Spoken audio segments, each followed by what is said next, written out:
Hello MSc, welcome back to my channel. तो आज का हमारा जो वीडियो लेक्चर रहने वाला है, इस पर हम अगेन हमारी ऑर्गेनिक केमिस्ट्री की सीरीज को आगे कंटिन्यू करते हैं।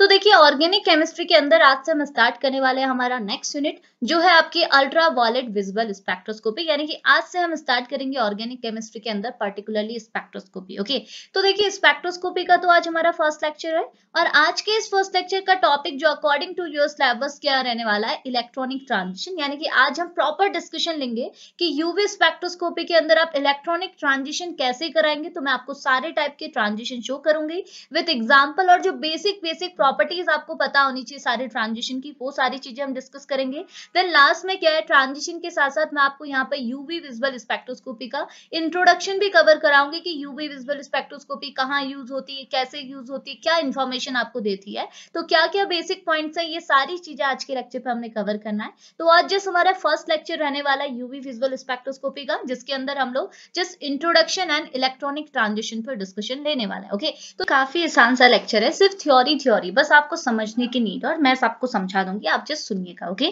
तो स्टार्ट करें लेक्चर को। चलिए ठीक है, तो देखो ना, लेक्चर को हम कुछ इस तरीके से स्टार्ट कर रहे हैं। फर्स्टली हम इंट्रोडक्शन पे बात करेंगे, यानी कि यूवी विजुअल स्पेक्ट्रोस्कोपी का हम थोड़ा इंट्रोडक्शन देखेंगे। देन हम लोग हमारे पर्टिकुलर टॉपिक इलेक्ट्रॉनिक ट्रांजिशन पे जाएंगे। देन हम लोग डिफरेंट टाइप के ट्रांजिशंस पे बात करेंगे। ओके, तो देखो ना, इंट्रोडक्शन पे आपको यहाँ पे क्या दिखाया हुआ है। तो सबसे पहले आपको इंट्रोडक्शन जो है वो स्पेक्ट्रोस्कोपी का दिया हुआ है। हम पर्टिकुलरली यूवी विजुअल स्पेक्ट्रोस्कोपी पढ़ रहे हैं, बट यूवी विजुअल स्पेक्ट्रोस्कोपी पे जाने से पहले आपको ये पता होना चाहिए कि स्पेक्ट्रोस्कोपी क्या होती है। तो देखो, हमने डिफरेंट टाइप की स्पेक्ट्रोस्कोपी पढ़ी, और मैं आपको सारी स्पेक्ट्रोस्कोपी में सेम चीज कहती हूँ कि स्पेक्ट्रोस्कोपी आपकी क्या होती है। देखिए, स्पेक्ट्रोस्कोपी के अंदर आप कुछ नहीं करते, स्पेक्ट्रोस्कोपी के अंदर आपको एक सैंपल दिया जाता है। ठीक है, ये सैंपल वो है, वो मॉलिक्यूल है जिसे आपने इन्वेस्टिगेट करना है, और इस सैंपल के ऊपर आप क्या करते हैं, रेडिएशन डालते हैं। यानी कि इस सैंपल को आप इरेडिएट करते हैं with the help of electromagnetic radiation. तो हम बोल सकते हैं कि जो आपकी स्पेक्ट्रोस्कोपी है वो क्या है, एक केमिस्ट्री की एक ब्रांच है। लेकिन इस ब्रांच के अंदर आप पर्टिकुलरली क्या पढ़ते हैं, इस ब्रांच के अंदर आप ये पढ़ते हैं कि कैसे आपकी इलेक्ट्रोमैग्नेटिक रेडिएशन आपके सैंपल के साथ इंटरैक्ट कर रही है, कैसा इनके बीच में इंटरेक्शन हो रहा है। इसकी स्टडी को हम कहाँ पढ़ते हैं, स्पेक्ट्रोस्कोपी में पढ़ते हैं। तो देखिए, फर्स्टली इसने यहाँ पे स्पेक्ट्रोस्कोपी की डेफिनेशन दी, और यही चीज लिखी है। क्या बोला है, ये बोल रहा है spectroscopy is a branch of chemistry which deals with the, जो किससे डील करती है, with the study of interaction of electromagnetic radiation with the matter. यानी कि ये इस चीज के बारे में आपको बताती है, इस चीज की स्टडी करती है कि कैसे आपकी इलेक्ट्रोमैग्नेटिक रेडिएशन, ये जो आपकी रेडिएशन है इलेक्ट्रोमैग्नेटिक रेडिएशन, और आपका जो ये मैटर है, आपका जो सब्सटेंस है, इनके बीच में इंटरेक्शन हो रहा है। इस इंटरेक्शन की स्टडी को क्या किया जाता है, स्पेक्ट्रोस्कोपी बोला जाता है। ठीक है, अब देखो, आपके पास डिफरेंट टाइप की स्पेक्ट्रोस्कोपी, आप IR spectroscopy, Raman spectroscopy, NMR पढ़ते हैं, यूवी विजुअल पढ़ते हैं, आप डिफरेंट टाइप की स्पेक्ट्रोस्कोपी पढ़ते हैं। तो सारी स्पेक्ट्रोस्कोपी में काम सिर्फ यही होता है कि आप अपने सैंपल को इरेडिएट करेंगे with the help of electromagnetic radiation.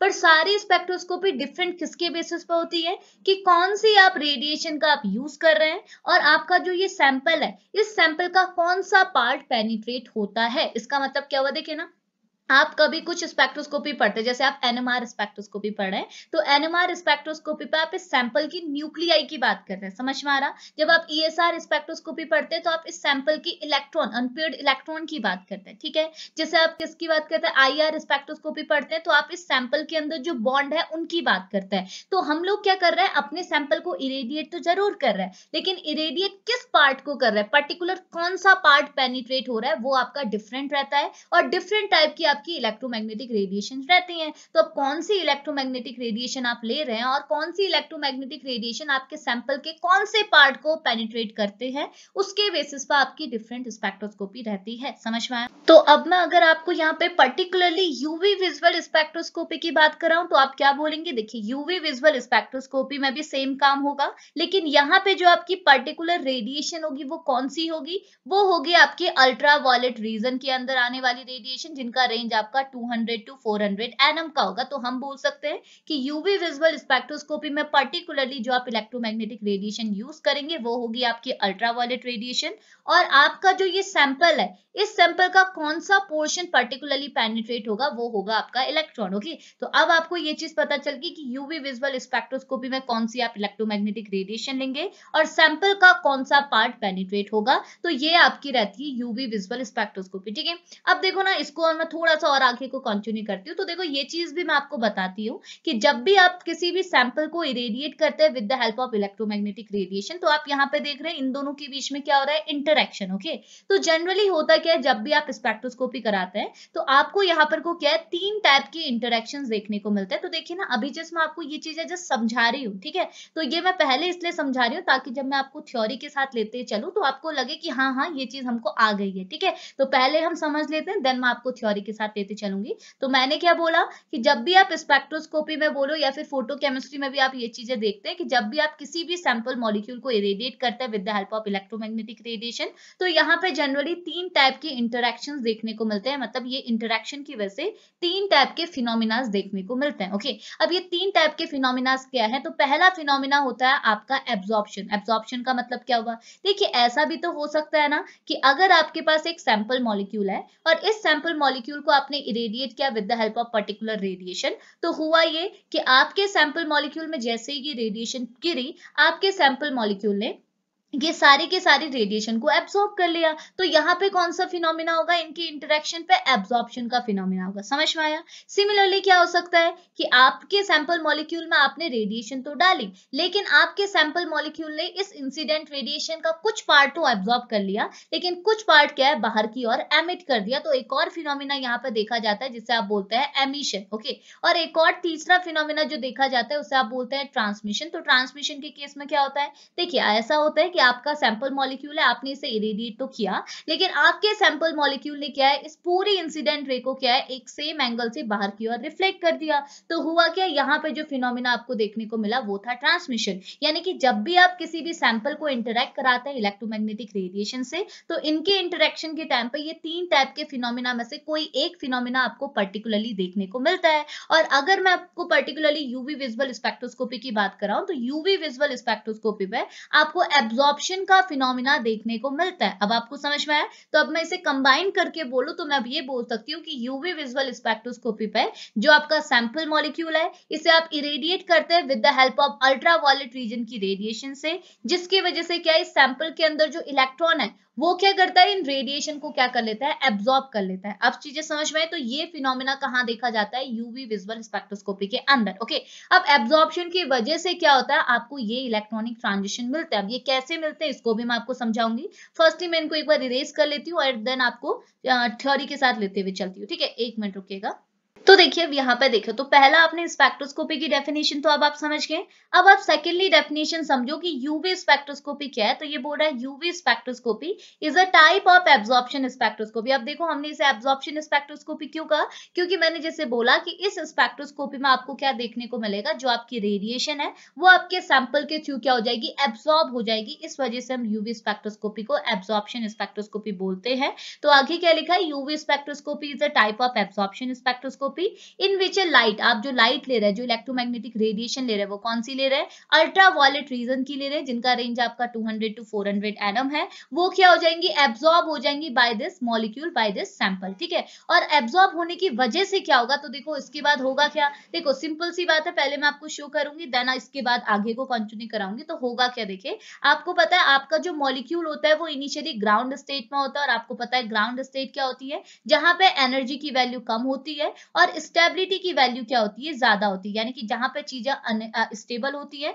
और उनकी एनर्जी की वैल्यू लो होती है। अब हुआ क्या, इनिशियली आपका सब्सटेंस था ग्राउंड स्टेट में, लेकिन आपने स्पेक्ट्रोस्कोपी करानी थी, तो आपने इस सैंपल को, इस सब्सटेंस को, ये वाला सब्सटेंस यहाँ लिया है, इसे आपने इरेडिएट किया with the help of ultraviolet radiation, जिसकी वजह से क्या हुआ, ये अल्ट्रावायलेट रेडिएशन क्या है, इस सैंपल के अंदर जो इलेक्ट्रॉन्स हैं उनके थ्रू क्या हो गई, एब्जॉर्ब हो गई। तो अगर मैं इलेक्ट्रॉन्स की बात करूं तो इलेक्ट्रॉन की एनर्जी क्या हो गई, बढ़ गई। अब देखो अगर इलेक्ट्रॉन की एनर्जी बढ़ गई तो ऑब्वियस सी बात है वो ग्राउंड लेवल पे तो रहेगा नहीं, क्योंकि ग्राउंड लेवल पे तो एनर्जी कम होती है। तो ये अपना लेवल बना के बढ़ा के कहाँ चले जाएगा, एक्साइटेड स्टेट में चला जाएगा, यानी कि यहाँ चले जाएगा, ग्राउंड स्टेट से यहाँ कहाँ चले जाएगा, एक्साइटेड स्टेट में चला जाएगा। और इसी को क्या बोला जाता है, इस फिनोमिना को क्या बोला जाता है, ट्रांजिशन। और अगर ट्रांजिशन क्या है, दो इलेक्ट्रॉनिक लेवल्स के बीच में होता है, तो इसे आप बोलते हैं इलेक्ट्रॉनिक ट्रांजिशन। और उसी इलेक्ट्रॉनिक ट्रांजिशन पे आज हमने डिस्कशन करना है। कितनी चीज सिंपल सी है, समझ में आया? इतनी चीज क्लियर आई ना? हमने क्या बोला, देखो यही फिनोमिना उसको मैं यहाँ रख रही हूँ, आपका सैंपल मॉलिक्यूल को मैंने ग्राउंड स्टेट में रखा। Sample molecule initially excited state में नहीं होता, वो ग्राउंड स्टेट में होता है, बिकॉज सैंपल मॉलिक्यूल स्टेबल है, उसकी एनर्जी कम है, तो एनर्जी कम है मतलब ग्राउंड स्टेट में है। तो आप यहाँ पे स्पेक्ट्रोस्कोपी कराना है तो आप इसे क्या कराओगे, इसका इंटरेक्शन कराओगे, इसे आप इरेडिएट करोगे with the help of ultraviolet radiation.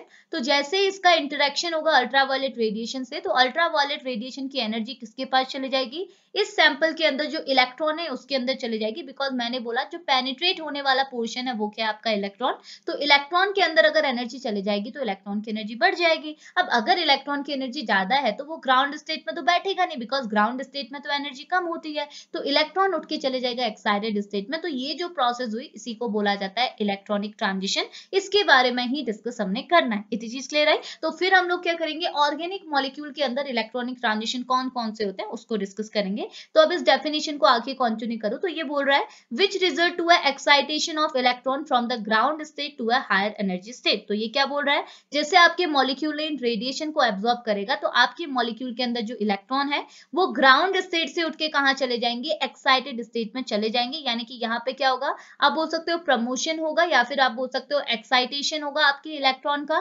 Ground level से एक्साइटेड लेवल पे या फिर हायर एनर्जी लेवल पे। इस फिनोमिना को ही आप क्या बोलते हैं, इलेक्ट्रॉनिक ट्रांजिशन। ओके, अब आगे क्या बोल रहा है ये सुनेगा, ये बोल रहा है the alternate name, alternate title for this technology. ये जो आपकी यूवी स्पेक्ट्रोस्कोपी है इसके लिए एक दूसरा टाइटल भी होता है, इसको एक दूसरे नाम से भी जाना जाता है, इसे आप इलेक्ट्रॉनिक स्पेक्ट्रोस्कोपी भी बोलते हैं। अब क्यों बोलते हैं, क्योंकि आपको अब देखो ये चीज क्लियर हो गई होगी, क्योंकि यूवी स्पेक्ट्रोस्कोपी जब भी हम कराते हैं तो यूवी स्पेक्ट्रोस्कोपी कराते टाइम आपको क्या देखने को मिलता है कि आपका इलेक्ट्रॉन का ट्रांजिशन हो रहा है ग्राउंड लेवल से एक्साइटेड लेवल पे, या फिर आप बोल सकते हैं दो इलेक्ट्रॉनिक लेवल्स के बीच में इलेक्ट्रॉन का ट्रांजिशन हो रहा है। तो यहाँ पे क्या हुआ, इलेक्ट्रॉनिक ट्रांजिशन हुआ, जिस वजह से हम इसे एक अल्टरनेट टाइटल देते हैं, इसे हम बोल सकते हैं इलेक्ट्रॉनिक स्पेक्ट्रोस्कोपी। इतनी चीज क्लियर आई? अब आगे क्या बोल रहा है, ये बोल रहा है since it involve the promotion of electron from the ground state to a electrically excited state. इसका रीजन बता रहा है कि क्यों हम यूवी विजुअल स्पेक्ट्रोस्कोपी को इलेक्ट्रॉनिक स्पेक्ट्रोस्कोपी बोल सकते हैं, क्योंकि ये बोल रहा है क्योंकि इस स्पेक्ट्रोस्कोपी में आप क्या करते हैं, इलेक्ट्रॉन का प्रमोशन कराते हैं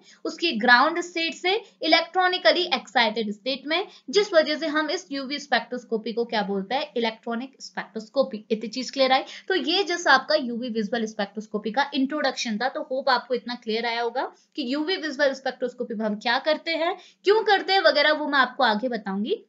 अभी जस्ट इतना इंट्रोडक्शन आप सुनिए, ठीक है? अब देखो अभी हम पहुंच गए इलेक्ट्रॉनिक ट्रांजिशन पे। अब आपको समझ में आया ना इलेक्ट्रॉनिक ट्रांजिशन क्या होता है? इलेक्ट्रॉनिक ट्रांजिशन मतलब जब आपका जो मॉलिक्यूल है वो ग्राउंड स्टेट में है, उससे आप इरेडिएट कर रहे हैं with the help of ultraviolet radiation. तो अल्ट्रावायलेट रेडिएशन आपके मॉलिक्यूल के अंदर जो वैलेंस इलेक्ट्रॉन है, जो आपका कोई मॉलिक्यूल है, मॉलिक्यूल के अंदर एटम्स हैं, एटम के वैलेंस शेल में जो इलेक्ट्रॉन है उनको पर्टिकुलरली पेनिट्रेट करते हैं, और पेनिट्रेट करने की वजह से क्या होगा, जैसे आप अपने इलेक्ट्रॉन के ऊपर एनर्जी डालेंगे, उनके ऊपर रेडिएशन डालेंगे, तो इलेक्ट्रॉन की एनर्जी बढ़ जाएगी। इलेक्ट्रॉन की एनर्जी बढ़ेगी तो ऑब्वियस सी बात है वो ग्राउंड स्टेट छोड़ के एक्साइटेड स्टेट में चले जाएगी। तो ये जो प्रोसेस होता है इसी को बोला जाता है इलेक्ट्रॉनिक ट्रांजिशन। अब हम इस इलेक्ट्रॉनिक ट्रांजिशन पे पर्टिकुलर डिस्कशन करते हैं। ओके, इतनी चीज क्लियर आई? अब देखो अब स्टार्ट करते हैं। तो ये क्या बोल रहा है, इलेक्ट्रॉनिक ट्रांजिशन क्या होता है? तो यहाँ लिखा हुआ है अकॉर्डिंग टू एमओटी यानी कि molecular orbital theory, when a molecule absorb a radiation, particularly यहाँ पे यूवी और visual radiation, its electron is promoted from the bonding to anti-bonding orbital. This is called as a electronic transition.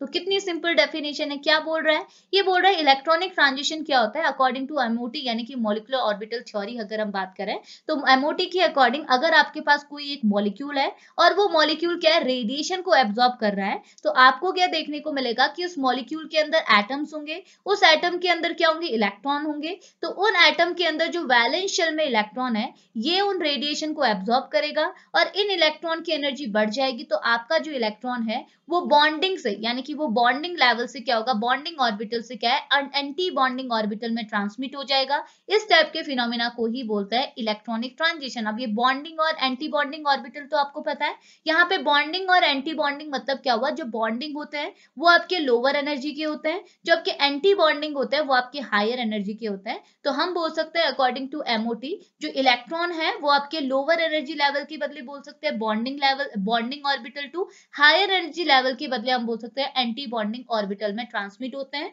और इस phenomena को ही बोलता है electronic transition.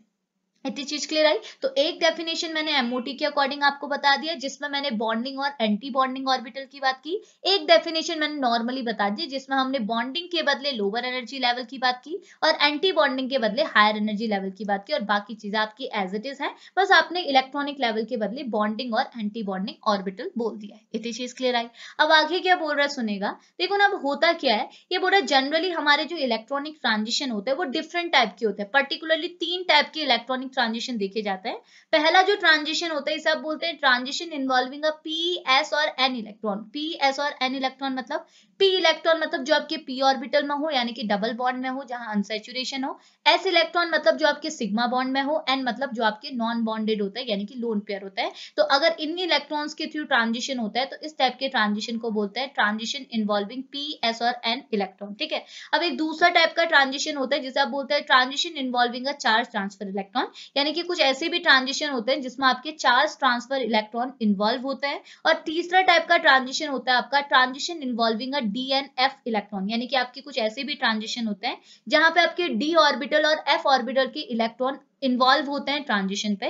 But in तीनों type के ट्रांजिशन में से सिर्फ फर्स्ट टाइप के ट्रांजिशन को डिस्कस किया जाता है। इन दोनों ट्रांजिशन की हमको नीड नहीं है, हम जस्ट फर्स्ट टाइप के ट्रांजिशन पे बात करेंगे which is transition involving a P S और एन इलेक्ट्रॉन। ओके, अब ये पी एस और एन इलेक्ट्रॉन का आपको मतलब समझ में आ रहा है। देखो ना, पी एस और एन इलेक्ट्रॉन का मतलब ये है कि अगर आपके इलेक्ट्रॉन कहाँ प्रेजेंट है, पी ऑर्बिटल में प्रेजेंट है, और अगर आपके इलेक्ट्रॉन एस ऑर्बिटल में प्रेजेंट है, और अगर आपके इलेक्ट्रॉन क्या है, नॉन बॉन्डेड है यानी कि लोन पेयर ऑफ इलेक्ट्रॉन है। तो अगर आपके पास कोई ऐसे कंपाउंड है जहां पे पी ऑर्बिटल है, एस ऑर्बिटल है या फिर नॉन बॉन्डेड इलेक्ट्रॉन है, उस केस में आपको इस टाइप का ट्रांजिशन देखने को मिलेगा, और इस टाइप के ट्रांजिशन को ही हम डिस्कस करते हैं। ठीक है। अब ये ट्रांजिशन होता क्या है सुनिएगा। तो जनरली होता क्या, आपने यही ट्रांजिशन पढ़ना है। ठीक है, यूवी स्पेक्ट्रोस्कोपी में ये दोनों को आपने स्किप करना है, सिर्फ इस टाइप के ट्रांजिशन को आपने पढ़ना है। ठीक है। अब होता क्या है मैं आपको ऐसे समझाती हूँ कि आप यहाँ पे देखिएगा। तो सबसे पहले मैं आपको डायरेक्टली शो करती हूँ कि इलेक्ट्रॉनिक ट्रांजिशन कैसे होता है, कौन कौन से इलेक्ट्रॉनिक लेवल्स होते हैं, देन हम लोग अगेन थ्योरी पे बात करेंगे।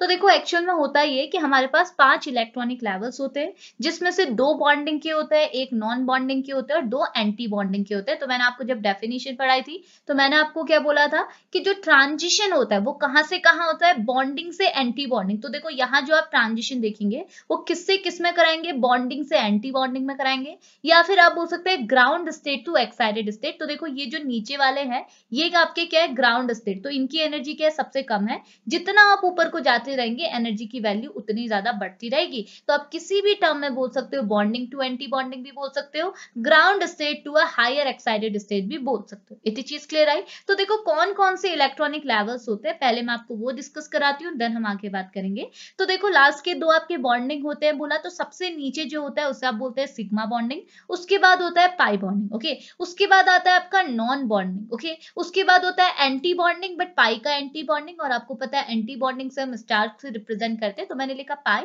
और ऊपर से लिख दिया स्टार, यानी कि मैं पाई एंटी बॉन्डिंग की बात कर रही हूँ। एंड देन आएगा हमारा सिग्मा स्टार यानी कि सिग्मा एंटी बॉन्डिंग। ओके, अब जनरली क्या होते हैं इन 5 इलेक्ट्रॉनिक लेवल्स में हम लोग जनरली 4 टाइप के ट्रांजिशन देखते हैं। ओके, और इन चारों ट्रांजिशन में से जो सबसे ज्यादा कॉमनली देखे जाने वाले ट्रांजिशन है आपके ऑर्गेनिक कंपाउंड में, जब भी आप इसके आगे ना स्पेक्ट्रोस्कोपी, यूवी स्पेक्ट्रोस्कोपी को जब हम आगे डिस्कस करेंगे, कंपाउंड्स वगैरह की बात करेंगे, तो जो सबसे ज्यादा देखे जाने वाले ट्रांजिशन है वो है एक pi to pi star transition, एक होता है N to pi star transition. और ये क्यों सबसे ज्यादा कॉमनली देखे जाता है, इसका रीजन जब मैं आपको पर्टिकुलरली ट्रांजिशन के बारे में डिस्कस कराऊंगी आज के लेक्चर पे वहां बताऊंगी। बट इन 4 आपके पास एक्चुअल में होते हैं 4 ट्रांजिशन, बट सबसे ज्यादा कॉमनली होते हैं पाई टू पाई स्टार और N to pi star transition. Okay, अब ये होते क्या है ये हम आगे देखेंगे। अभी जस्ट देखो कौन कौन से ट्रांजिशन हुए। तो सबसे पहला जो आपका ट्रांजिशन होता है इसे आप बोलते हैं sigma to sigma star transition. मतलब आपने क्या किया, सिग्मा से सिग्मा स्टार पे आप गए और आपका जो ट्रांजिशन हुआ वो हुआ sigma to sigma star transition. तो देखो आप कहाँ थे, इस पोर्शन में थे यानी कि सिग्मा पे थे, और ट्रांजिशन करके अपने अपने इलेक्ट्रॉन को कहाँ पहुंचा दिया, ये आपका इलेक्ट्रॉन है, आपने कहाँ पहुंचा दिया, सिग्मा एंटी बॉन्डिंग पे, तो आपने बॉन्डिंग से एंटी बॉन्डिंग ट्रांजिशन किया।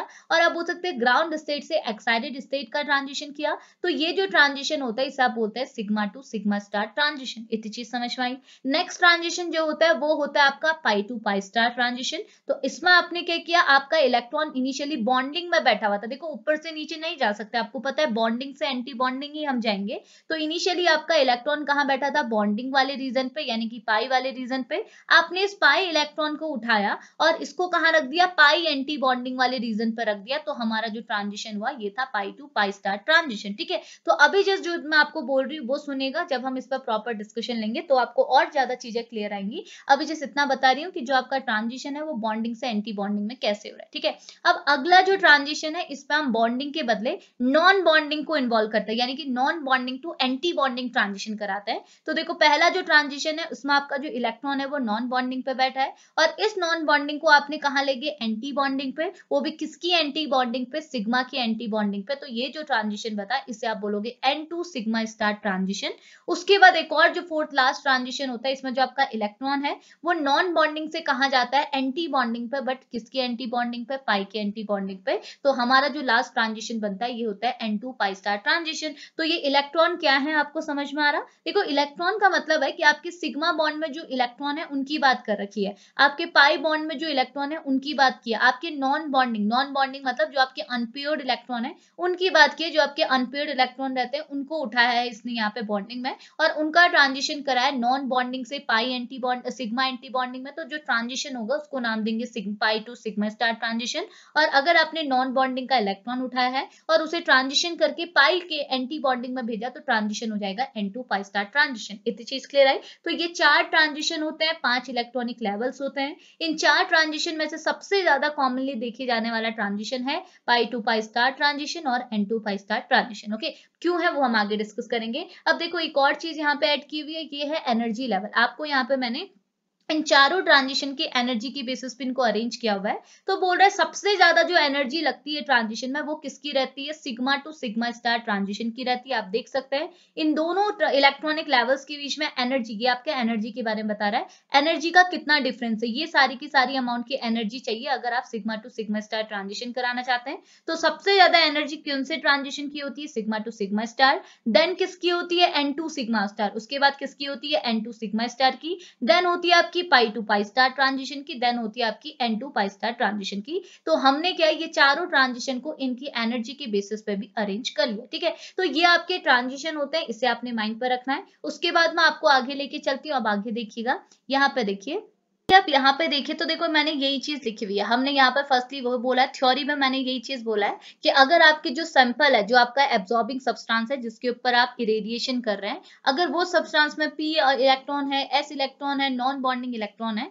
तो वहां पे जनरली आपको 4 टाइप के पॉसिबल इलेक्ट्रॉनिक ट्रांजिशन मिलेंगे। और वो 4 टाइप के इलेक्ट्रॉनिक ट्रांजिशन क्या है मैंने आपको अभी डिस्कस कराया। तो वो 4 टाइप के ट्रांजिशन को मैंने यहाँ पर लिखा है। पहला होता है sigma to sigma star transition, दूसरा होता है N2 सिग्मा स्टार ट्रांजिशन, तीसरा होता है पाई टू पाई स्टार ट्रांजिशन, चौथा होता है आपका N2 पाई स्टार ट्रांजिशन। और इसको हमने इनकी एनर्जी के बेसिस पे मैंने यहाँ पर लिखा हुआ है। ठीक है, इस ऑर्डर पे मैंने लिखा हुआ है। ठीक है, अब देखो अब यहाँ पर को भी अगेन मैंने वही चीज दिखाई है जो आपको क्या है, मैंने आपको ड्रॉ करके दिखाया हुआ है। तो आप ये तो समझ गए आपके ट्रांजिशन कौन कौन से होने वाले हैं, sigma to sigma star transition, pi to pi star transition, N2 sigma star transition, N2 pi star transition. तो ये 4 ट्रांजिशन आपके इन 5 इलेक्ट्रॉनिक लेवल्स में देखने को मिलते हैं। तो जो मैंने इमेज में दिखाया उसी को मैंने यहाँ ड्रॉ किया हुआ है। तो अब हम लोग क्या करेंगे, पर्टिकुलरली इन चारों ट्रांजिशंस पे डिस्कशन लेंगे। ठीक है, तो देखिए अब स्टार्ट करते हैं हमारा फर्स्ट टाइप का ट्रांजिशन। अब सारे ट्रांजिशन को सेपरेटली हम डिस्कस करते हैं। तो पहला ट्रांजिशन है आपका sigma to sigma star transition. जैसे मैंने आपको पहले भी बोला, फर्स्ट टाइप का ट्रांजिशन है आपका sigma to sigma star transition. और आप देखिए इस ट्रांजिशन को आप क्या है, S to S star transition भी बोल सकते हैं। S मतलब क्या है, S ऑर्बिट की यहाँ पे बात की गई है। ठीक है, S बॉन्डिंग से एंटी बॉन्डिंग की यहाँ पे बात की गई है, तो आप इसे S to S star transition भी बोल सकते हैं, sigma to sigma star transition भी बोल सकते हैं। ओके, अब देखो now S to S star transition होता क्या है, sigma to sigma star transition होता क्या है, इसके जस्ट कुछ पॉइंट हम डिस्कस कर लेते हैं। ये चीज आपने एग्जाम में लिखनी है। तो पहला चीज आपको बोल रहा है कि S to S star transition होता क्या है, यानी कि sigma to sigma star transition का मतलब क्या हुआ, तो यहाँ पे साफ साफ लिखा हुआ है, ये बोल रहा है this type of transition is observe when a electron in a bonding s orbit is excited to a corresponding anti bonding orbital. इसका मतलब क्या हुआ, ये बोल रहा है sigma to sigma star transition आपको तब देखने को मिलेगा जब आपके सिग्मा बॉन्ड पे या फिर s ऑर्बिट में अगर कोई इलेक्ट्रॉन प्रेजेंट है तो वो अपने बॉन्डिंग वाले ऑर्बिट से अपनी एंटी बॉन्डिंग में जब वो ट्रांसमिट होगा तो इस टाइप की ट्रांजिशन को आप क्या बोलेंगे, sigma to sigma star transition. तो सपोज आपका ये सिग्मा का बॉन्डिंग है, ये आपका सिग्मा का एंटी बॉन्डिंग है, तो अगर इलेक्ट्रॉन आपके सिग्मा के बॉन्डिंग में बैठा हुआ और आपने इसे ट्रांसमिट कर दिया सिग्मा की एंटी बॉन्डिंग पे, तो यहाँ पे जो आपका ट्रांजिशन हुआ इसी ट्रांजिशन को आप बोलते हैं s to s star transition या sigma to sigma star transition. इतनी चीज क्लियर आई। अब नेक्स्ट पॉइंट यहाँ पे क्या लिखा हुआ है, ये बोल रहा है generally found in an saturated compound. इसका मतलब ये बोल रहा है sigma to sigma star transition जो है वो जनरली सैचुरेटेड कंपाउंड्स में ही देखे जाते हैं। और सैचुरेटेड कंपाउंड में क्यों देखे जाएंगे, बिकॉज देखो सैचुरेटेड कंपाउंड में सिग्मा बॉन्ड होता है, अगर अनसैचुरेटेड बोल देती तो यहाँ पाई बॉन्ड भी आ जाता, और अगर पाई बॉन्ड आ जाता तो यहाँ पे पाई वाले ट्रांजिशन भी आपको देखने को मिलते हैं, n2 पाई स्टार या फिर पाई टू पाई स्टार ट्रांजिशन। तो यहाँ पे आपका पाई स्टार ट्रांजिशन, पाई ट्रांजिशन की तो बात की नहीं है, तो हमको क्या बोलना होगा कि यहाँ पे जो आपके कंपाउंड रहते हैं वो सिर्फ सैचुरेटेड होते हैं जिसमें पाई बॉन्ड प्रेजेंट नहीं होते, ओनली सिग्मा बॉन्ड प्रेजेंट होते हैं। ओके, अब देखो नेक्स्ट पॉइंट यहाँ पे क्या बोल रहा, नेक्स्ट पॉइंट ये बोल रहा है the energy required is large for this transition. तो अगर आप इस टाइप की ट्रांजिशन की बात करेंगे तो इस ट्रांजिशन में जो एनर्जी की रिक्वायरमेंट होती है वो बहुत ज्यादा होती है। तो ये चीज मैंने आपको पहले भी बोली थी कि सबसे ज्यादा एनर्जी रिक्वायर्ड करने वाला जो ट्रांजिशन होता है वो है sigma to sigma star, because यहाँ पे जो हमने ऑर्डर बनाया वो इंक्रीजिंग ऑर्डर पे बनाया कि जैसे जैसे आप सॉरी डिक्रीजिंग ऑर्डर बोलना चाहिए मुझे, जैसे जैसे हम डाउन में जा रहे हैं तो एनर्जी की वैल्यू क्या हो रही है, डिक्रीज हो रही है, और जैसे जैसे आप ऊपर जा रहे हैं एनर्जी की वैल्यू इंक्रीज हो रही है। तो सबसे ज्यादा एनर्जी वाला ट्रांजिशन होता है आपका sigma to sigma star transition, यानी कि इस ट्रांजिशन के लिए जो आपको एनर्जी की रिक्वायरमेंट होती है इस ट्रांजिशन के लिए वो बहुत ज्यादा होती है। तो आपको पता है एनर्जी और वेवलेंथ का क्या रिलेशनशिप होता है, तो आपको पता है energy is inversely proportional to wavelength. अगर एनर्जी की वैल्यू ज्यादा है तो वेवलेंथ की वैल्यू ऑब्वियसली बात है कम होगी, यानी कि अगर sigma to sigma star transition पे एनर्जी की वैल्यू बहुत ज्यादा है तो इस ट्रांजिशन के लिए वेवलेंथ की रिक्वायरमेंट क्या होगी, बहुत कम होगी। अब ये जो पॉइंट है ये आपका बहुत इंपॉर्टेंट है, इसके थ्रू हम आगे की बातें करेंगे। सुनिएगा ये क्या बोल रहा है, ये पॉइंट सुनिएगा, ठीक है। ये बोल रहा है the organic compound in which all the valence electron are involved in a formation of a sigma bond do not show the absorption at a normal UV region।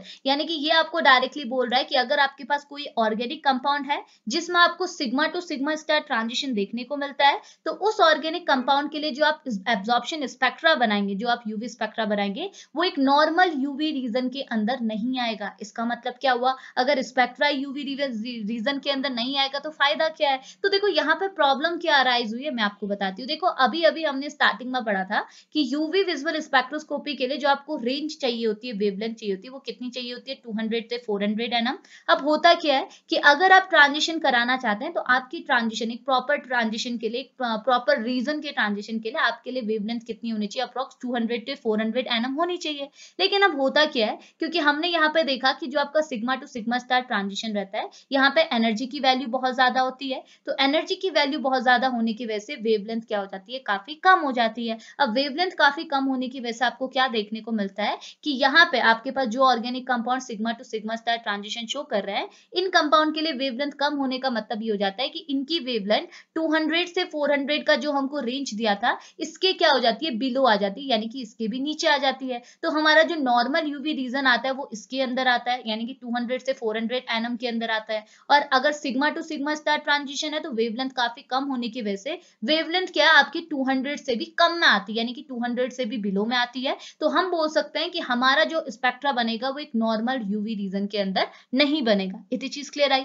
अब नॉर्मल यूवी रीजन के अंदर नहीं बनेगा तो कौन से reason के अंदर बनेगा, इसके बिलो वाले रीजन को क्या नाम दिया जाता है, क्योंकि अगर इसमें भी आपको स्पेक्ट्रा मिल रहा है तो इनको भी एक पर्टिकुलर नाम दिया जाएगा। तो इस रीजन को बोला जाता है वैक्यूम यूवी रीजन। ओके, अब इसे वैक्यूम यूवी रीजन क्यों बोला जाता है उसके बारे में भी सुन लीजिए।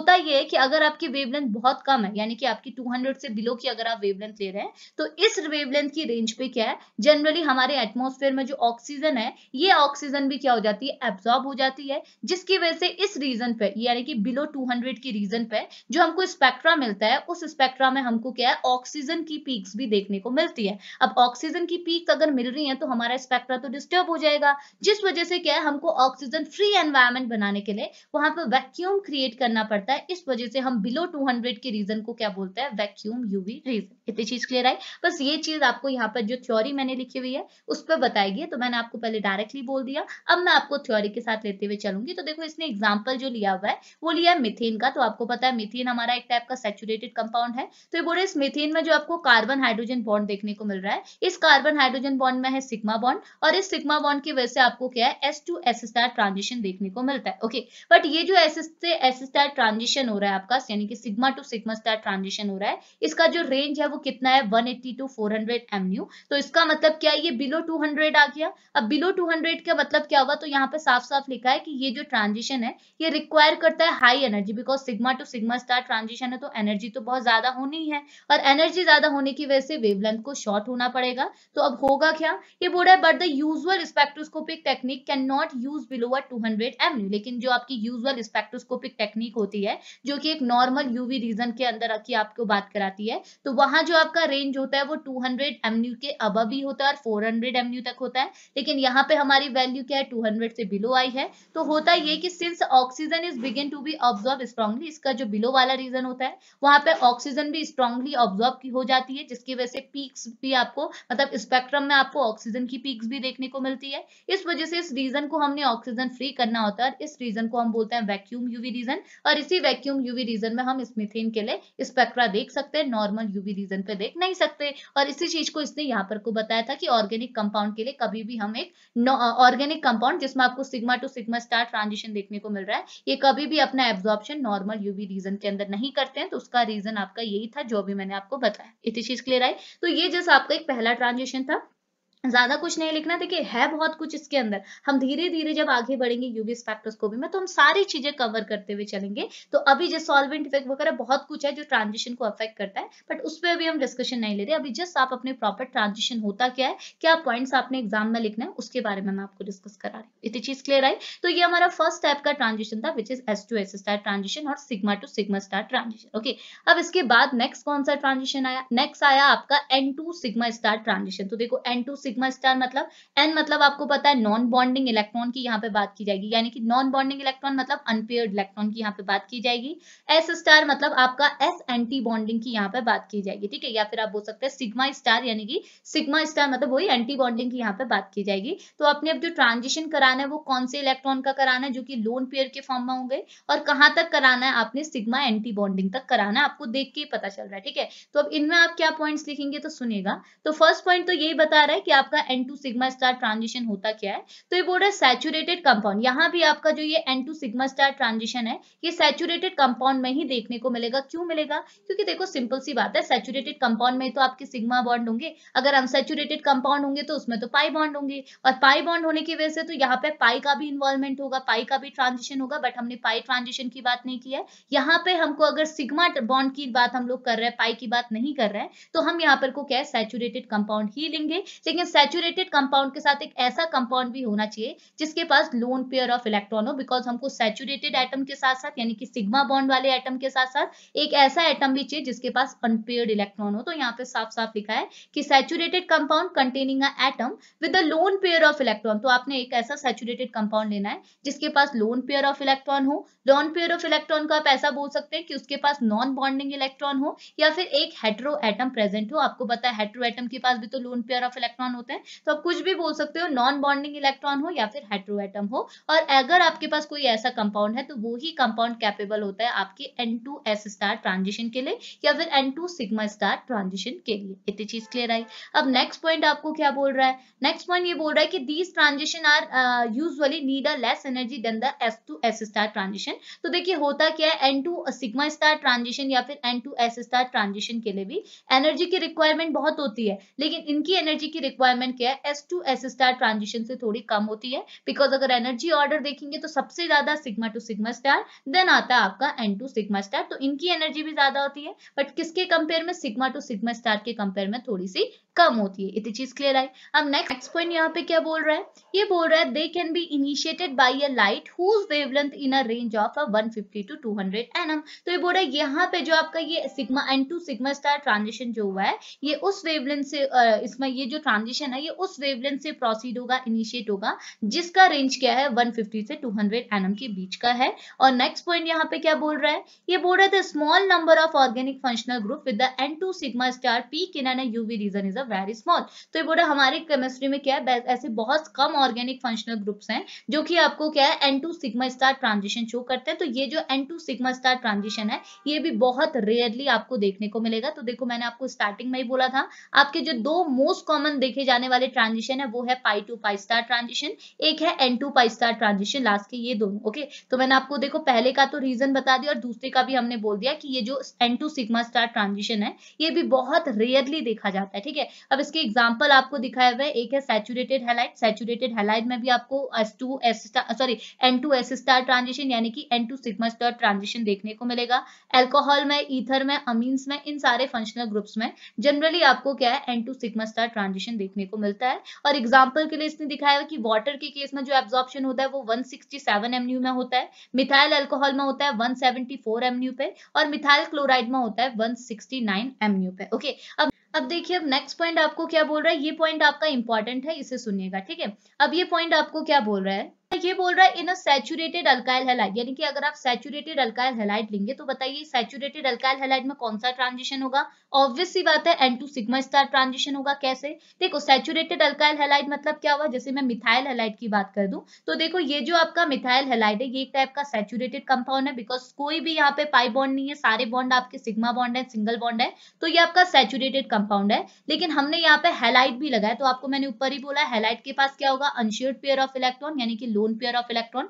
तो आप देख सकते हैं यहाँ पे आपके पास इस पूरे कॉम्प्लेक्स में आपके पास सिग्मा बॉन्ड है, आपके पास अनपेयर्ड इलेक्ट्रॉन है, तो इसका मतलब क्या हुआ, सिग्मा बॉन्ड और अनपेयर्ड इलेक्ट्रॉन होने की वजह से यहाँ पे क्या होगा N2 सिग्मा स्टार ट्रांजिशन यानी कि नॉन बॉन्डेड इलेक्ट्रॉन का ट्रांजिशन होगा सिग्मा एंटी बॉन्डिंग में। तो इस टाइप की ट्रांजिशन को आप यहाँ पे देखेंगे, यानी कि सैचुरेटेड अल्काइल हैलाइड में आप N2 सिग्मा स्टार ट्रांजिशन देखते हैं। इतनी चीज क्लियर है। अब ये N2 सिग्मा स्टार ट्रांजिशन के लिए अब आगे क्या बोलने वाला है वो सुनिएगा। ये बोल रहा है इस N2 सिग्मा स्टार ट्रांजिशन के लिए कितनी एनर्जी की वैल्यू होगी, यानी कि इस ट्रांजिशन के लिए कितनी एनर्जी की आपको रिक्वायरमेंट होगी, ये टोटली डिपेंड करता है यहाँ पे किस टाइप का हैलोजन एटम आप यूज करते हैं। समझ में आ रहा कैसे, तो इसने देखो साफ साफ यहाँ पे लिखा हुआ है, ये बोल रहा है कि अगर आप देखो यहाँ पे लिखा है the energy required for such transition, इस टाइप के ट्रांजिशन के लिए N2 सिग्मा स्टार ट्रांजिशन के लिए कितनी अमाउंट की एनर्जी की रिक्वायरमेंट है वो डिपेंड करता है कि यहाँ पे साइज ऑफ हैलोजन एटम कैसा है। तो ये बोल रहा है अगर आपका साइज ऑफ हैलोजन एटम क्या होगा, जैसे जैसे इंक्रीज होगा वैसे वैसे क्या होगा, ट्रांजिशन के लिए एनर्जी की वैल्यू डिक्रीज होगी। यानी कि मैं बोल सकती हूँ कि अगर यहाँ पे एक हैलोजन है, ये जो मेरा एक्स है, अगर इसके साइज में आपको क्या देखने को मिल रहा है, इंक्रीमेंट, इसका अगर साइज बढ़ रहा है तो यहाँ पे एनर्जी की वैल्यू आपकी क्या होने लगेगी, डिक्रीज होने लगेगी। और एनर्जी की वैल्यू अगर डिक्रीज होने लगेगी तो वेवलेंथ आपकी क्या है, खुद ब खुद बढ़ जाएगी। समझ में आया। तो वेवलेंथ बढ़ना है या वेवलेंथ घटनी है वो किस पे डिपेंड करेगी कि कौन सा हैलोजन आप यहाँ पे यूज कर रहे हो, क्योंकि ये बोल रहा है जैसे जैसे आप हैलोजन का साइज बढ़ाएंगे वैसे वैसे क्या होगा, ट्रांजिशन के लिए एनर्जी की वैल्यू कम लगेगी और वेवलेंथ की वैल्यू खुद ब खुद बढ़ जाएगी। तो यहाँ पे आप हैलोजन के साइज की भी बात कर सकते हो या फिर हैलोजन की इलेक्ट्रोनेगेटिविटी पे भी बात कर सकते हो, क्योंकि आपको पता है डाउन द ग्रुप क्या होता है, साइज तो आपका इंक्रीज होता है लेकिन इलेक्ट्रोनेगेटिविटी डाउन द ग्रुप क्या हो जाती है, डिक्रीज हो जाती है। तो होगा क्या, आप यहाँ पर को जैसे बोल रहे हैं साइज की वैल्यू में इंक्रीमेंट होना, वैसे आप बोल सकते हो इलेक्ट्रोनेगेटिविटी की वैल्यू में डिक्रीमेंट होना। यानी कि अगर आपकी हैलोजन की एटम में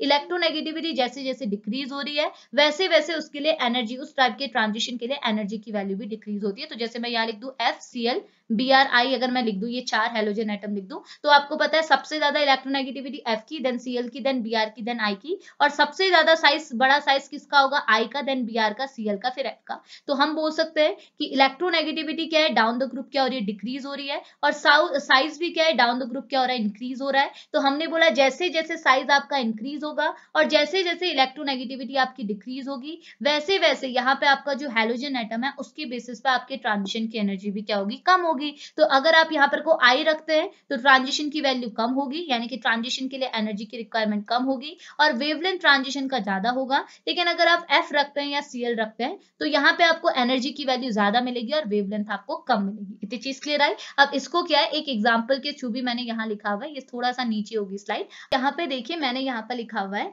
ये आपको बोल रहा है लेट अस कंपेयर द, ये आपका पाई नहीं है, ठीक है, ये है आपका सिग्मा स्टार। तो ये आपको बोल रहा है let us compare the N2 sigma star transition for a methyl chloride and methyl iodide. तो देखिए आपको दो टाइप के कॉम्प्लेक्स दे दिए, दोनों कॉम्प्लेक्स में आपके जो हैलोजन एटम्स है वो डिफरेंट है। अब आपको बताना है इन दोनों कॉम्प्लेक्स में से किस कॉम्प्लेक्स के लिए N2 सिग्मा स्टार ट्रांजिशन अगर आप कराना चाहते हैं तो वेवलेंथ की वैल्यू कम होगी या फिर एनर्जी की वैल्यू कम होगी। तो आपने ये नहीं है तो कैसे बताएंगे, तो अभी हमने साफ साफ बोला कि अगर देखो मैं दोनों कंपाउंड को यहाँ लिख लेती हूँ, ये आपका मिथाइल क्लोराइड है, ये है आपका मिथाइल आयोडाइड। और आपको पता है यहाँ पे जो आपके हैलोजन एटम है इनके पास अनशेयर्ड पेयर ऑफ इलेक्ट्रॉन है और इन्हीं अनशेयर्ड पेयर ऑफ इलेक्ट्रॉन का यूज करके आपने यहाँ पे N2 सिग्मा स्टार ट्रांजिशन कराना है। तो पहली बात आ गई, तो दोनों तो आपके N2 सिग्मा स्टार ट्रांजिशन कराएंगे, बट किस कॉम्प्लेक्स में इस N2 सिग्मा स्टार ट्रांजिशन के लिए एनर्जी की वैल्यू कम होगी और कहाँ पे आपको ज्यादा होगी, ये चीज आपने बतानी है। तो अभी हमने क्या बोला कि ये जो आपकी एनर्जी की वैल्यू है वो डिपेंड करती है आपके हैलोजन एटम की साइज पे। अगर आप साइज की बात करना चाहते हैं तो आप बोल सकते हैं आपके हैलोजन एटम का साइज जितना बड़ा होगा एनर्जी की वैल्यू उतनी ही कम होगी। तो अगर क्लोरीन और आयोडीन में अगर आप कंपेयर करेंगे तो आपको पता है आयोडीन का साइज बड़ा होता है, क्लोरीन का साइज क्या होता है, छोटा होता है, जिस वजह से हम कह सकते हैं कि आयोडीन का साइज बड़ा होने की वजह से ये इस टाइप के यानी कि इस कॉम्प्लेक्स में जो आपका N2 सिग्मा स्टार ट्रांजिशन होगा, इस ट्रांजिशन में क्या होगा, एनर्जी की वैल्यू कम होगी और आपकी वेवलेंथ की वैल्यू ज्यादा होगी कंपेयर टू दिस। इतनी चीज क्लियर है, बस यही चीज आपको बताना है। अब देखो यहाँ पे क्या है, थ्योरी में इसका रीजन भी आपको दिया हुआ है। तो रीजन क्या है, तो देखो रीजन मैं अभी आपको बता देती हूँ। रीजन ये बोलना चाहता है, अगर मैं यहाँ पे आयोडीन की बात करूं तो आपको पता है आयोडीन का साइज क्या होता है, बड़ा होता है, और साइज बड़ा होने की वजह से इसकी इलेक्ट्रोनेगेटिविटी क्या होती है, कम होती है। ये चीज आपको पता है, यानी कि आयोडीन और क्लोरीन में इलेक्ट्रोनेगेटिविटी किसकी ज्यादा है, क्लोरीन की, और इलेक्ट्रोनेगेटिविटी आयोडीन क्या है, कम। ठीक है, अब देखो इलेक्ट्रोनेगेटिविटी मतलब इलेक्ट्रॉन को अट्रैक्ट करने की टेंडेंसी। तो अगर इलेक्ट्रोनेगेटिविटी क्या है, आयोडीन की कम है, तो आयोडीन के पास ये जो अनशेयर्ड पेयर ऑफ इलेक्ट्रॉन है इनको अट्रैक्ट करने की टेंडेंसी भी कम है। तो अगर आपका आयोडीन क्या है, इस अनपेयर्ड इलेक्ट्रॉन को अपने में अट्रैक्ट कर ही नहीं पाएगा, तो हो क्या सकता है, ये इलेक्ट्रॉन को आप इजीली यहाँ से रिमूव कर सकते हैं और इस इलेक्ट्रॉन के थ्रू आप आसानी से क्या कर सकते हैं, ट्रांजिशन कर सकते हैं। तो यहाँ पे क्या है, इलेक्ट्रॉन को रिमूव कराने के लिए या फिर इलेक्ट्रॉन को ट्रांजिशन में इन्वॉल्व करने के लिए आपको ज्यादा एनर्जी की नीड नहीं होगी। तो इस वजह से क्या होगा, इस टाइप की इस पर्टिकुलर कॉम्प्लेक्स के लिए इस पर्टिकुलर कॉम्प्लेक्स के ट्रांजिशन के लिए एनर्जी की वैल्यू आपको कम मिलती है और वेवलेंथ की वैल्यू ज्यादा मिलती है। लेकिन अगर मैं क्लोरीन की बात करूं तो देखो क्लोरीन की इलेक्ट्रोनेगेटिविटी ज्यादा होती है। क्लोरीन की इलेक्ट्रोनेगेटिविटी ज्यादा होने की वजह से क्लोरीन अपने ऊपर जो अनपेयर्ड इलेक्ट्रॉन है इनको अपनी ओर अट्रैक्ट करेगा। अट्रैक्ट अगर ये अनपेयर्ड इलेक्ट्रॉन क्लोरीन की ओर अट्रैक्ट होंगे तो ये क्या होंगे, ट्रांजिशन में इन्वॉल्व भी नहीं हो पाएंगे। और अगर आप इन्हें ट्रांजिशन में इन्वॉल्व करना चाहेंगे तो आपको बहुत ज्यादा अमाउंट की एनर्जी इसे देनी पड़ेगी, तब जाके आप अपने इलेक्ट्रॉन को बाहर निकालेंगे और ट्रांजिशन में इन्वॉल्व करेंगे। तो यहाँ पे क्या है, एनर्जी की रिक्वायरमेंट बढ़ गई, और अगर एनर्जी की रिक्वायरमेंट बढ़ गई तो आप बोल सकते हैं कि वेवलेंथ की रिक्वायरमेंट कम हो गई। तो बस यही चीज आपने यहाँ पे बतानी थी। तो जो मैंने आपको यहाँ पे समझाया उसी को इसने थ्योरी पे लिखा हुआ है। तो रीजन क्या लिखा हुआ है, तो यहाँ पे सुनेगा, ये बोला due to a greater electronegativity of a chlorine atom, आपका जो क्लोरीन एटम है इसकी इलेक्ट्रोनेगेटिविटी की वैल्यू क्या है, ज्यादा है, जिसकी वजह से क्या होता है, N electron on a chlorine atom are comparatively difficult to excite. तो यहाँ पे जो आपके एन इलेक्ट्रॉन है, एन इलेक्ट्रॉन मतलब जो आपके अनश्योर्ड इलेक्ट्रॉन है, ठीक है, तो होता क्या है, यहाँ पे क्लोरीन की इलेक्ट्रोनेगेटिविटी ज्यादा होने की वजह से क्लोरीन के जो एन इलेक्ट्रॉन है या फिर अनश्योर्ड इलेक्ट्रॉन है इनको निकालना क्या हो जाता है, थोड़ा सा डिफिकल्ट हो जाता है। इनको यहाँ से निकाल के एक्साइट कराना, ट्रांजिशन कराना क्या होता है, डिफिकल्ट हो जाता है। इस वजह से क्या आपको ज्यादा एनर्जी देनी पड़ेगी अपने अनप्योर्ड इलेक्ट्रॉन को ट्रांजिशन में इन्वॉल्व करने के लिए। इसकी वजह से इसका मतलब हम क्या बोल सकते हैं कि इस ट्रांजिशन के लिए एनर्जी की रिक्वायरमेंट क्या हो जाएगी, बहुत ज्यादा हो जाएगी। तो बस वही चीज मैं आपको यहाँ पे एक्सप्लेन करना चाह रही थी। ये जस्ट लिखने की भी नीड नहीं है, आप जस्ट इतना लिख लीजिएगा जितना मैंने आपको यहाँ पे बताया, इतना आपके लिए इनफ है। ये जस्ट मैं आपको समझाने के लिए लिखी हुई हूँ, ठीक है। अब आगे बात करते हैं। अब देखो नेक्स्ट के जो दो ट्रांजिशन बचे, जो मैंने बोला सबसे कॉमनली देखी जाने वाले ट्रांजिशन है, उनमें से एक एक है n2 पाई स्टार ट्रांजिशन, एक है आपका पाई टू पाई स्टार ट्रांजिशन। तो पाई को आप p के फॉर्म में भी यहाँ पर लिख रखा है, तो ये बोल रहा है n2p स्टार ट्रांजिशन या फिर p2p स्टार ट्रांजिशन। तो ये सबसे ज्यादा कॉमनली देखे जाने वाले ट्रांजिशन है। तो इनके जो 3 पॉइंट को मैंने कंबाइंड लिखा हुआ है, बाकी के पॉइंट मैंने सेपरेटली लिखे हुए हैं। तो पॉइंट पहले हम सेपरेट वाले डिस्कस कर लेते हैं, देन मैं लास्टली बता दूंगी कि ये कंबाइंड पॉइंट आपको क्या बता रहे हैं। तो फर्स्टली हम बात करते हैं p2p स्टार ट्रांजिशन यानी कि पाई टू पाई स्टार ट्रांजिशन का मतलब क्या है। ठीक है, तो देखो पाई टू पाई स्टार ट्रांजिशन का मतलब यहाँ पे आपके पास क्या होना चाहिए, अनसैचुरेशन होना चाहिए, पाई बॉन्ड होना चाहिए, क्योंकि अगर पाई बॉन्ड होगा तभी तो आप पाई टू पाई स्टार ट्रांजिशन कराएंगे। तो यहाँ पे जो आप कंपाउंड लेंगे जिनमें आप पाई टू पाई स्टार ट्रांजिशन देखना चाहते हैं, वो कंपाउंड आपके कैसे होंगे, अनसैचुरेटेड होंगे। तो सुनिएगा पॉइंट यहाँ पे क्या बोल रहा है, ये बोल रहा है this type of transition occur at the unsaturated centre of molecule, therefore in a compound containing a double and triple bond and also in an aromatic compound. तो इसका मतलब क्या है, ये बोल रहा है ये जो आपका पाई टू पाई स्टार ट्रांजिशन है, ये ऐसे कंपाउंड में देखे जाते हैं जो कि आपके अनसैचुरेटेड हैं। जैसे यहाँ पे लिखा है कि वो कंपाउंड जिनके पास डबल या फिर ट्रिपल बॉन्ड हो या फिर जिनके पास एरोमेटिक रिंग हो, ऐसे कंपाउंड में आप जनरली क्या है, पाई टू पाई स्टार ट्रांजिशन देखते हैं। ये तो आपको नोन था। ठीक है, अब सेकंड पॉइंट आपको क्या बोल रहा है, ये बोल रहा है in this type of transition the electron of pi bonding orbit is excited to a pi star anti bonding level. तो यहाँ पे क्या होगा, जो आपका पाई इलेक्ट्रॉन है, यानी कि जो पाई इलेक्ट्रॉन आपका है, पाई बॉन्डिंग में जो आपका इलेक्ट्रॉन है वो ट्रांजिशन करके कहाँ चले जाएगा, पाई एंटी बॉन्डिंग में चले जाएगा, तभी तो आपका पाई टू पाई स्टार ट्रांजिशन होगा। स्टार मतलब एंटी बॉन्डिंग। ओके, तो हम बोल सकते हैं कि यहाँ इस टाइप की ट्रांजिशन में जो आपका इलेक्ट्रॉन है वो पाई बॉन्डिंग लेवल से पाई एंटी बॉन्डिंग लेवल पर चले जाएगा। ठीक है, अब थर्ड पॉइंट एग्जांपल्स आपको दिखाया हुआ है। तो ये बोल रहा है alkene, alkyne, carbonyl compound, azo compound, ETC, ये आपके कुछ फंक्शनल ग्रुप्स हैं जिनमें आपको particularly pi to pi star transition देखने को मिलता है। इसके अलावा नेक्स्ट पॉइंट आपको क्या बोल रहा है, ये बोल रहा है the excitation of a pi electron required a small energy, hence the transition of this type occur at the longest wavelength। तो ये बोल रहा है कि अगर आप पाई टू पाई स्टार ट्रांजिशन को देखेंगे तो पाई टू पाई स्टार ट्रांजिशन के लिए जो एनर्जी की रिक्वायरमेंट होती है वो कम होती है। आप देख सकते हैं pi to pi star transition के लिए एनर्जी की रिक्वायरमेंट कम है, और सबसे कम किसकी है, N to pi star transition के लिए। तो अगर pi to pi star transition कराने के लिए एनर्जी की रिक्वायरमेंट कम है, तो यहाँ पे आपको वेवलेंथ क्या मिलेगी, ज्यादा मिलेगी। तो इस टाइप के ट्रांजिशन में आपको वेवलेंथ की वैल्यू ज्यादा मिलती है। अब नेक्स्ट पॉइंट क्या बोल रहा है, ये बोल रहा है here the absorption usually occur within a region of ordinary UV spectrometer. तो ठीक है, तो ये क्या बोल रहा है, अगर आप यहाँ पे देखेंगे, अगर इनका एब्जॉर्प्शन स्पेक्ट्रा देखेंगे, तो इनका जो एब्जॉर्प्शन स्पेक्ट्रा है वो एक ऑर्डिनरी यूवी स्पेक्ट्रोमीटर यानी कि एक जो आपका normal UV spectra, UV region होता है, जैसे हमने यहाँ बोला था ना, जो आपका नॉर्मल यूवी रीजन होता है, देखो नॉर्मल यूवी जो रीजन होता है उसके अंदर ही आपको एब्जॉर्प्शन स्पेक्ट्रा देखने को मिलता है, बिकॉज यहाँ पे आपको जो वेवलेंथ की वैल्यू मिलती है वो ज्यादा मिलती है, और ज्यादा मिलती है मतलब वो 200 to 400 nm की बीच की आपको मिलेगी। इतनी चीज क्लियर आई। अब एग्जांपल यहाँ पर कुछ एग्जांपल दिए किस और उनकी वेवलेंथ की वैल्यूज के करस्पॉन्डिंग दिया हुआ है। तो ये बोला अगर आप इन कंजुगेटेड एल्कीन्स देखेंगे तो यहाँ पे जो एब्जॉर्प्शन अकर करता है वो 170 to 190 MU के बीच में करता है, और आपके कार्बोनाइल कंपाउंड है उसमें कितने के बीच में करता है, 180 MU के रेंज पे करता है। तो ये हमारे क्या बन जाते हैं, कुछ एग्जांपल्स बन जाते हैं, आप इनको वहां पे पुट कर सकते हैं। ठीक है, तो ये हमारा थर्ड टाइप का ट्रांजिशन हो गया which is pi to pi star transition. अब इसके बाद जो हमारा लास्ट टाइप का ट्रांजिशन होता है वो होता है आपका N2 pi star transition. Okay, अब देखिए लास्ट वाला आपका क्या है, लास्ट है आपका N2 पाई स्टार ट्रांजिशन। तो देखिए N2 पाई स्टार ट्रांजिशन को आप N2 पाई स्टार ट्रांजिशन भी बोल सकते हैं। तो यहाँ पे क्या होगा, तो देखो आप देख के बोल तो सकते हैं ना कि यहाँ पे आपको एक ऐसे कॉम्प्लेक्स लेना है जिसके पास क्या हो, अनपेयर्ड इलेक्ट्रॉन हो। ठीक है, तो अनपेयर्ड इलेक्ट्रॉन भी होने चाहिए, साथ ही साथ पाई बॉन्ड भी होना चाहिए, तभी जाके आपको क्या है N2 पाई स्टार ट्रांजिशन देखने को मिलेगा। अब इसके अंदर आप क्या क्या पॉइंट्स लिखेंगे उसको भी हम डिस्कस कर लेते हैं। तो फर्स्ट पॉइंट यहाँ पे बोल रहा है कि this type of transition, in this type of transition the electron of unshared electron, तो देखो ना ये आपका रिपीट हो गया है। ठीक है, इसे आप स्किप कर देना।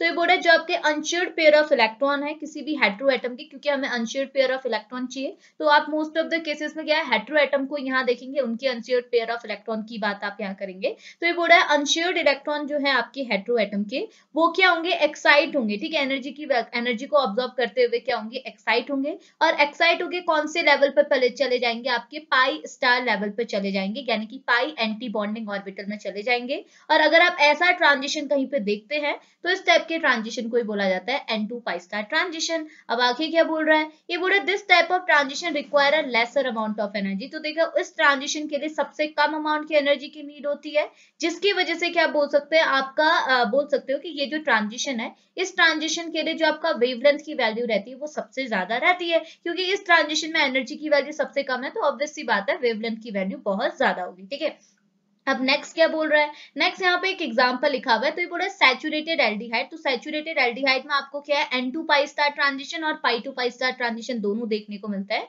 तो यहाँ लिखा है जो आपका सैचुरेटेड एल्डिहाइड है, यहाँ पे आपको दिख रहा है स्ट्रक्चर, इसमें आपके पास क्या है, दो टाइप के आपको ट्रांजिशन देखने को मिलता है। पहला ट्रांजिशन जो लोअर एनर्जी का रहता है, जिसे आप बोलते हो N2 pi star ट्रांजिशन। दूसरा ट्रांजिशन जो आपका हायर एनर्जी का रहता है वो होता है आपका pi to pi star transition, और इनके करस्पॉन्डिंग जो वेवलेंथ है उनको भी यहाँ पे दिखाया गया है। तो आपका N2 pi star ट्रांजिशन जो है वो 290 MU की रेंज पे रहती है, और आपका जो pi to pi star transition रहती है वो 191 MU की रिस्पेक्टिवली रहती है। तो इसका मतलब क्या हुआ, अभी अभी हमने बोला कि जो आपका N2 pi star ट्रांजिशन है, इस N2 pi star ट्रांजिशन के लिए एनर्जी की वैल्यू कम रहती है, तो इसके लिए वेवलेंथ की वैल्यू ज्यादा रहेगी। तो जिस वजह से आपके N2 pi star ट्रांजिशन की जो वेवलेंथ है वो देखो, एनर्जी तो इसकी क्या है, लो है, और वेवलेंथ की वैल्यू क्या है, ज्यादा है। और pi to pi star transition में भी एनर्जी लो होती है, but compare to N2 pi star transition क्या होगी, ज्यादा होगी। यानी कि pi to pi star transition के लिए आप बोल सकते हैं एनर्जी की वैल्यू ज्यादा है, तो वेवलेंथ की सॉरी एनर्जी की वैल्यू ज्यादा है, सॉरी हाँ,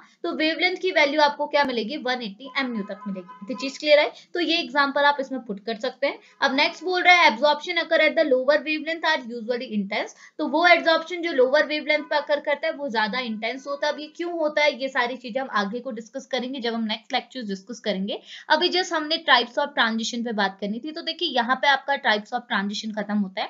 देन इसके बाद आपको कुछ पॉइंट और मैंने डिस्कस कराना है, इसे भी आप सुन लीजिएगा।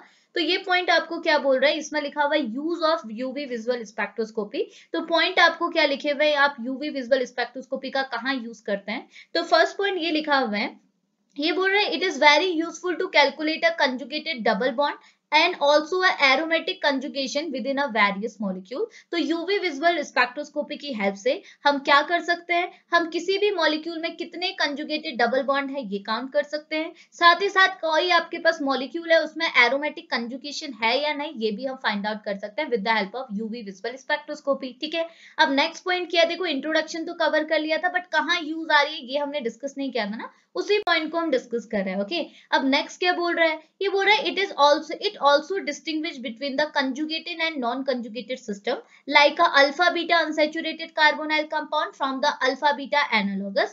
उसके साथ साथ बोल रहा है homonuclear and heteronuclear conjugated diene। तो ये बोल रहा है इस यूवी विजुअल स्पेक्ट्रोस्कोपी की हेल्प से आप ये भी डिस्टिंग्विश कर सकते हैं कि आपका कॉम्प्लेक्स कंजुगेटेड है या फिर नॉन कंजुगेटेड है। जैसे एग्जांपल के लिए बोल रहा है, अगर आपके पास कोई अल्फा बीटा एनालॉग है, ठीक है, जैसे अल्फा बीटा कार्बोनाइल कंपाउंड होता है, इसी के सिमिलर आपके दूसरे कंपाउंड हैं जैसे होमोन्यूक्लियर कंपाउंड, हेटेरोन्यूक्लियर कंजुगेटेड डाइन्स, तो आप क्या कर सकते हैं, इन सबको डिस्टिंग्विश कर सकते हैं with the help of UV visual spectroscopy. अब ये क्या कंपाउंड रहते हैं, कैसे कर सकते हैं, ये हम आगे को डिस्कस करेंगे। नेक्स्ट यहाँ पर को रेंज लिखी हुई है यूवी विजुअल स्पेक्ट्रोस्कोपी की, तो इसकी रेंज अप्रॉक्स कितनी होती है, 200 टू 800 एनएम की होती है। अगर आप कंबाइंड रेंज देखना चाहेंगे तो 200 टू 800 एनएम की होती है। और नेक्स्ट पॉइंट यहाँ पे क्या लिखा हुआ है, ये बोल रहा है since the energy level of a molecule is quantized then the energy required to bring about the excitation is fix quantity. तो ये बोल रहे जो आपके एनर्जी लेवल्स होते हैं, जो आपके ये इलेक्ट्रॉनिक लेवल्स हैं, 5 इलेक्ट्रॉनिक लेवल्स मैंने आपको बताया, इन पांचों इलेक्ट्रॉनिक लेवल के लिए जो एनर्जी की वैल्यू होती है वो क्वांटाइज होती है। क्वांटाइज होती है मतलब फिक्स होती है। तो अब होगा क्या, अगर आपको एक्साइटेशन कराना है तो आपको एक फिक्स अमाउंट की एनर्जी की रिक्वायरमेंट होगी। अगर आप वो फिक्स अमाउंट की एनर्जी नहीं दे पाएंगे तो ट्रांजिशन नहीं होगा। इसका मतलब क्या होगा, सपोज कीजिए ये दोनों आपके एनर्जी लेवल है, ये ग्राउंड स्टेट है, ये आपकी एक्साइटेड स्टेट है। तो सपोज मैं बोल रही हूँ ग्राउंड स्टेट और एक्साइटेड स्टेट जो दो एनर्जी लेवल है, इन दोनों एनर्जी लेवल के बीच का जो एनर्जी डिफरेंस है वो है डेल्टा।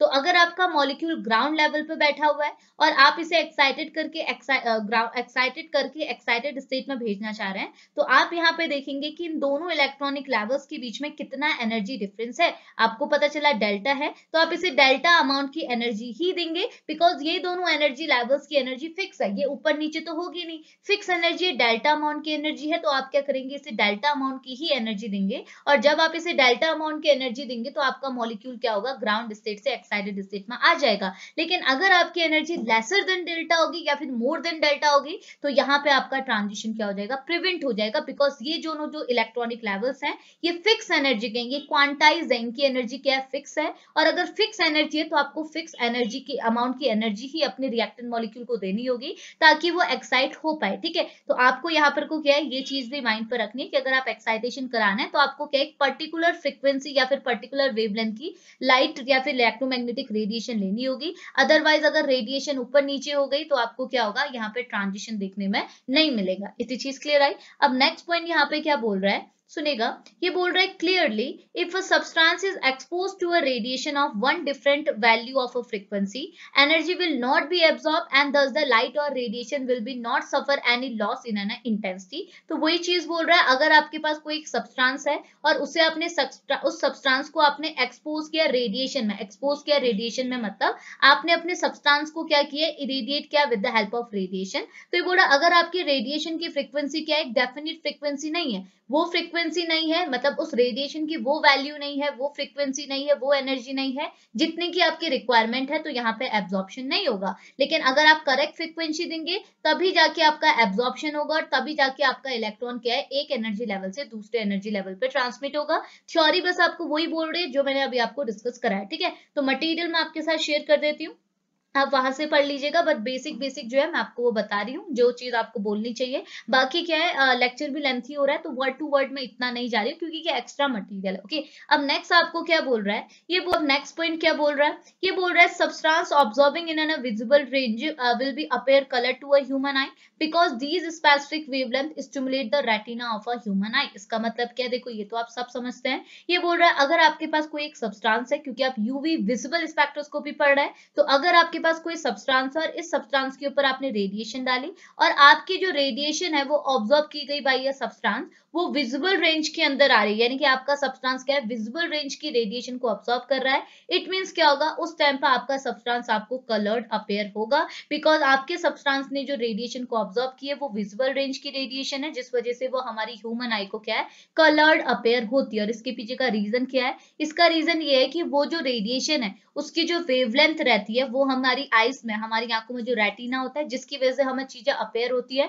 उनको स्टिमुलेट कर देता है, जिसकी वजह से क्या है, हमारा जो सब्सटेंस है, जो मॉलिक्यूल है वो क्या है, कुछ कलर्ड का शो होने लगता है। ठीक है, अब नेक्स्ट पॉइंट लास्टली आपको क्या बोल रहा है, ये बोल रहा है the wavelength of a particular radiation absorb can also be express in the term of the frequency and energy in a KCL पर मोल। तो ये बोल रहा है ये जो आपकी रेडिएशन है जिनकी जो ऑब्जॉर्ब हो रही है बाय ये सब्सटेंस, उसकी आप वेवलेंथ की यहाँ पे बार बार बात कर रहे हो, तो आप वेवलेंथ के अलावा इसको क्या है, इसकी फ्रीक्वेंसी और एनर्जी के टर्म पे भी बता सकते हैं, जिसकी वैल्यू आप किस में लोगे, केसीएल पर मोल में लोगे। बस ये जस्ट पॉइंट मैंने आपको, ये एक्स्ट्रा पॉइंट है, ठीक है, ये आपके मटेरियल के लिए नहीं है, ये आपके एक्स्ट्रा पॉइंट है यूवी विजुअल स्पेक्ट्रोस्कोपी के। तो इंट्रोडक्शन था तो पॉइंट आपको बताने जरूरी थे, तो ये चीज तो एक्स्ट्रा है, बट ये चीज आपका जरूरी है। आपको टाइप्स ऑफ इलेक्ट्रॉनिक ट्रांजिशन आपने यहाँ पे डिस्कस किए और स्टार्टिंग पे हमने देखा इलेक्ट्रॉनिक ट्रांजिशन का कॉन्सेप्ट कहाँ से आ रहा है, क्योंकि आपकी जो यूवी विजुअल स्पेक्ट्रोस्कोपी है ये एक टाइप की एब्जॉर्प्शन स्पेक्ट्रोस्कोपी है जिसमें आपका इलेक्ट्रॉन का ट्रांजिशन देखा जाता है, इस वजह से इलेक्ट्रॉनिक स्पेक्ट्रोस्कोपी भी बोला जाता है। तो मैंने ये चीज आपको एक्सप्लेन कर दी है, होप आपको चीजें समझ में भी आई होंगी, आपके लिए लेक्चर हेल्पफुल रहा होगा। तो अगर लेक्चर हेल्पफुल रहा तो प्लीज जाते जाते क्या चैनल को सब्सक्राइब भी कीजिएगा और लेक्चर को लाइक भी कीजिएगा और कमेंट्स भी कीजिएगा। ठीक है, तो अभी लेक्चर को यहीं पे फिनिश कर लेते हैं, मिलेंगे नेक्स्ट लेक्चर पे, तब तक के लिए बाय बाय।